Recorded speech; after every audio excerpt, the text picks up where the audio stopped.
In the late 18th century, Poland was wiped off the map. Once a powerful kingdom, it was torn apart in three brutal partitions. First in 1772, then again in 1793, and finally in 1795, when Russia, Prussia, and Austria carved it up piece by piece. By the end, Poland no longer existed as a state. Its people were left with nothing but the memory of independence and the dream of revival. That dream flickered back to life in 1807.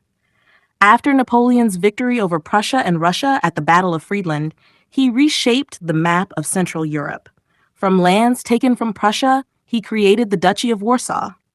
It wasn't the full restoration of Poland, but it was something, an embryo of a nation reborn. For the Poles, this was electrifying. After decades under foreign rule, they saw Napoleon as a liberator. Polish soldiers eagerly joined his armies, believing that fighting for Napoleon meant fighting for Poland's return. But for Russia, the duchy was a dangerous spark. Tsar Alexander I saw it not as a small state, but as a threat sitting right on his doorstep. If Napoleon expanded it further, the lands Russia had seized in the partitions could be challenged. To the Tsar, the Duchy of Warsaw was not a symbol of freedom. It was a dagger pointed at Russia's heart. Napoleon made sure the duchy remained under his control.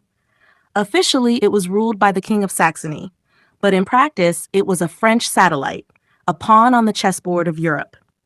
And every move Napoleon made with Poland brought him closer to conflict with Russia.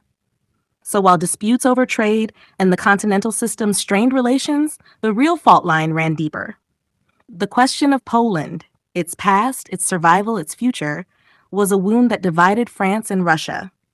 By 1812, when Napoleon gathered his massive Grande Armée to invade Russia, Polish troops marched at the front.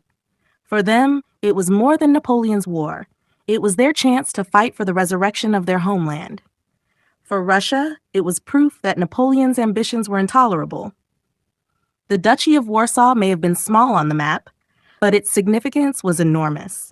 Born from Napoleon's victories, it reignited the Polish cause, poisoned the Franco-Russian alliance, and became one of the sparks that set Europe on fire.